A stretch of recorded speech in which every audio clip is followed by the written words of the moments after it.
Halo teman-teman, pada kesempatan kali ini aku pengen sharing-sharing sedikit nih sama kalian seputar ekonomi. Jadi, aku pernah melihat dan mendapatkan tanggapan kayak gini.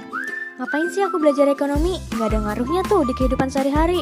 Lagian kan aku mau jadi atlet, aku gak perlu ngerti ekonomi buat menjadi atlet. Aku ngerti, mungkin gak semua orang suka sama pelajaran ekonomi. Tapi, cepat atau lambat, semua orang akan berurusan dengan uang. Terlepas dari apapun jurusan kuliah kalian, apapun bidang yang kalian tekuni, dan apapun karya hidup kalian kelak, gak ada profesi yang jauh dari uang.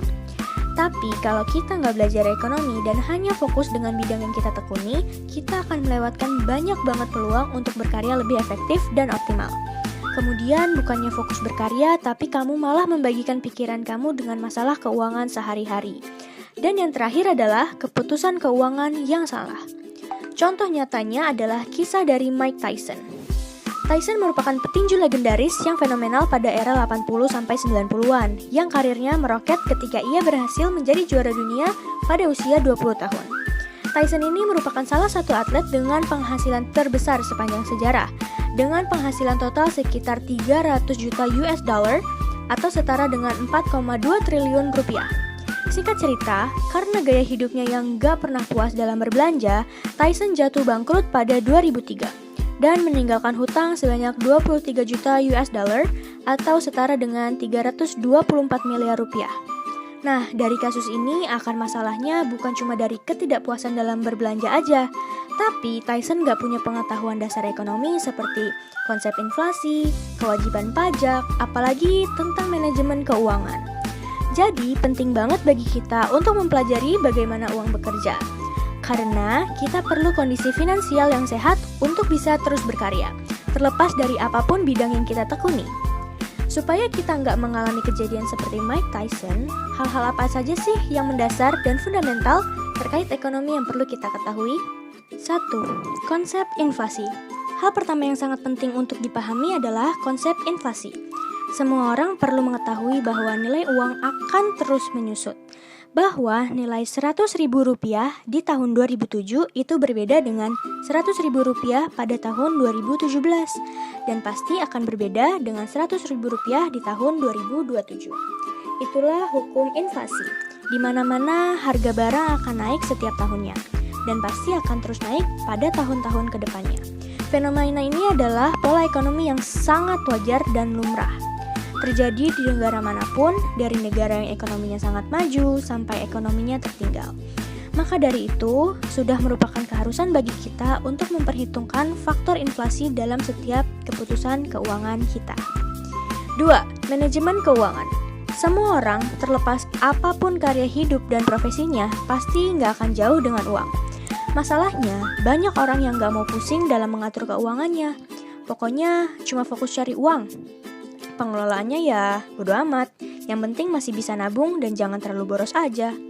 Masalahnya, pola perputaran uang di dompet kamu gak akan sesederhana itu aja.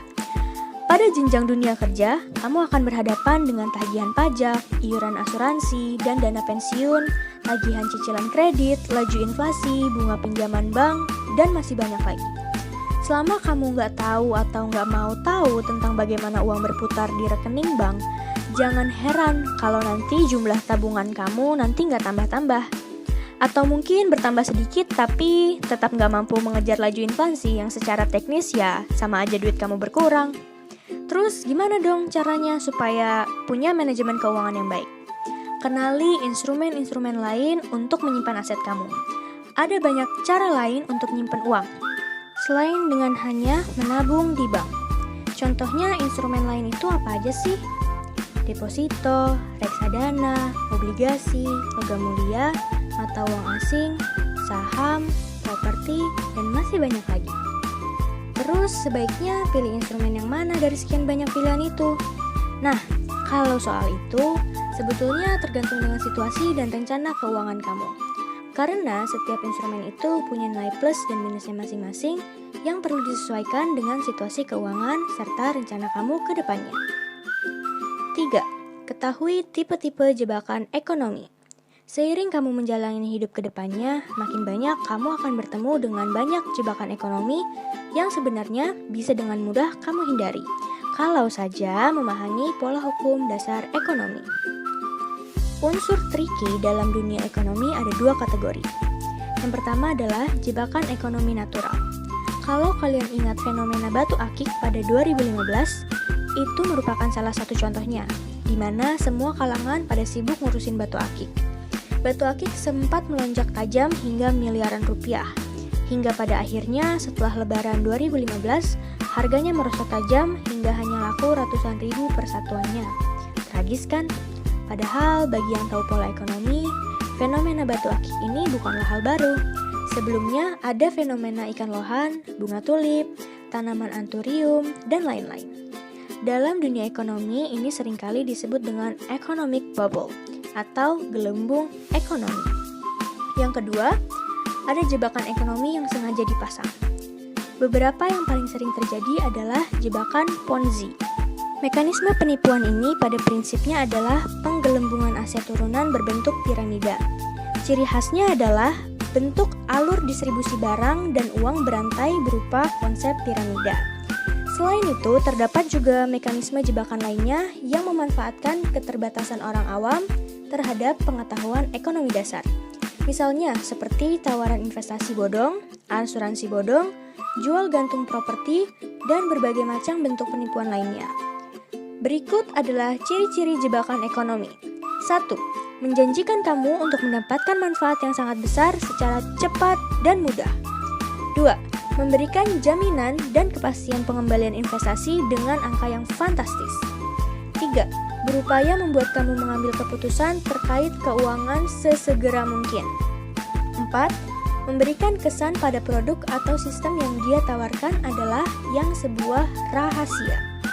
5. Memberi kesan bahwa kamu sangat beruntung karena mendapatkan kesempatan langka. 6. Subjek yang menawarkan biasanya tampil rapi, sangat meyakinkan, dan penuh percaya diri. Baik, segini saja yang dapat aku sampaikan. Semoga bermanfaat bagi kita semua. Kalau menurut kalian 3 hal dasar itu masih kurang lengkap atau ada tambahan unsur dasar lainnya, kalian bisa tambahkan dengan komen di kolom komentar ya. Thank you. Wassalamualaikum warahmatullahi wabarakatuh. Bye.